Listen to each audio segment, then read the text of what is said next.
Christians. So Aiden here is an active Christian. He knows his Bible says God so loves the world. He prays when he watches the world news at night or on the internet. He prays for those countries, witnesses to his neighbors, tells people about the Lord Jesus. And he's an active Christian, so he gets a Bible. He lets it affect how he spends his money, how he spends his time, and everything about his life is transformed. So Aiden is an active Christian.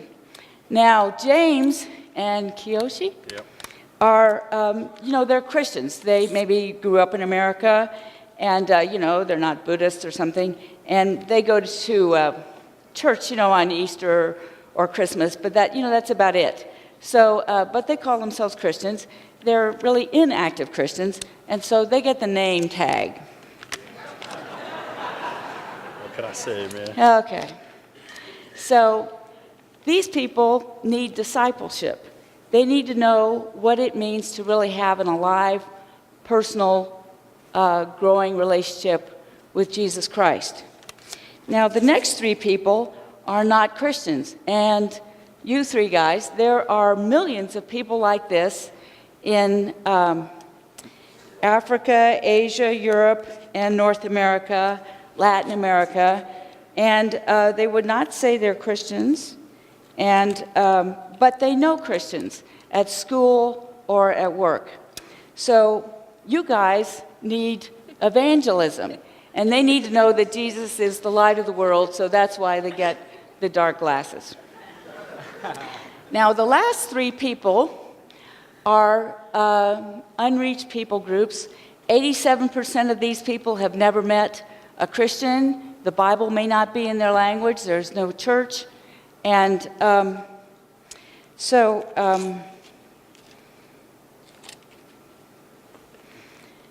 Corin represents Hindus. So you get this nifty little red mailing dot here.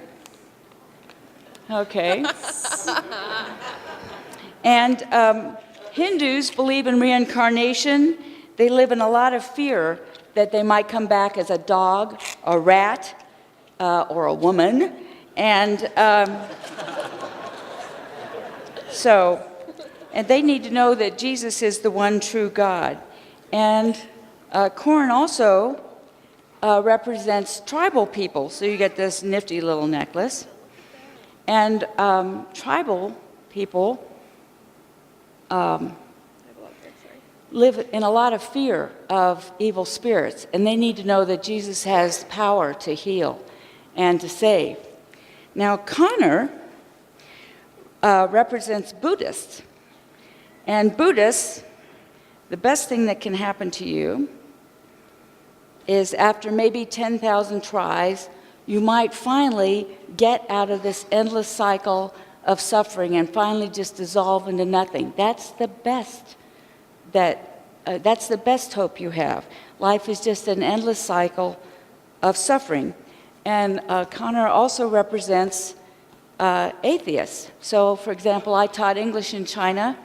My students knew that they did not believe in communism. They had been taught that Jesus was a fairy tale. They did not know he was even a real person. So they just didn't know what to believe. They knew they didn't believe in communism, but they didn't know what to believe. So Connor gets a question mark. And Charlotte then represents Muslims. Now, Muslims believe that God has a scale. And if your good deeds outweigh your bad deeds, you might be able to get to paradise.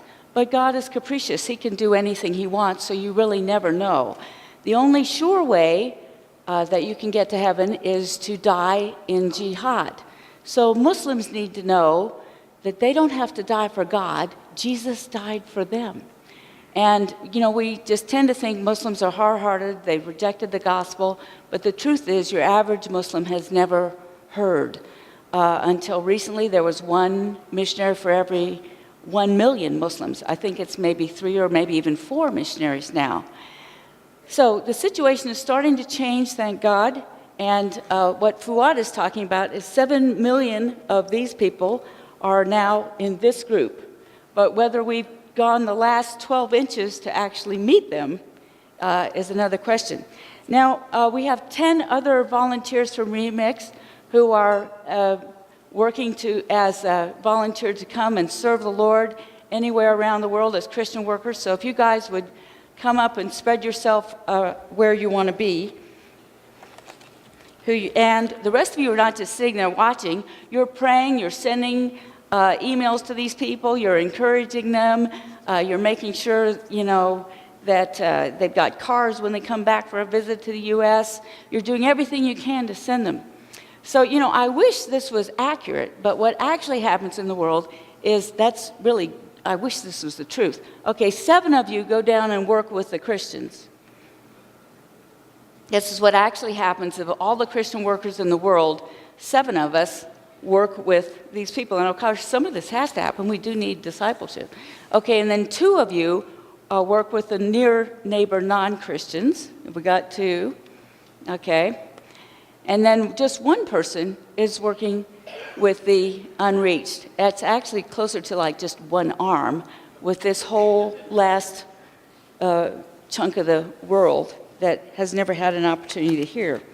Now, I just want to do one more thing, and we'll look at how we spend our money. So this is 100 pennies, and actually with every 100 pennies, we use 95 of them on active Christians, and then about 4 cents goes to the missionary.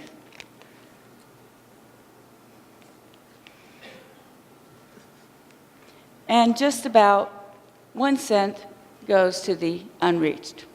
So we need to keep doing the things we are doing, but we also need a whole new wave if we're going to reach these people that the Lord has told us need to hear, they love Him dearly.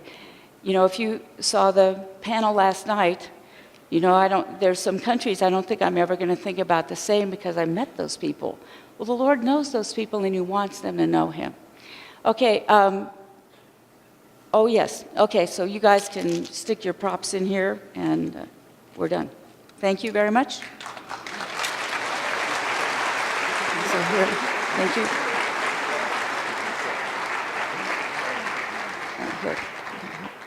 Here, just take it. And I think Julian Linnell and Fuad Masri are going to come up now.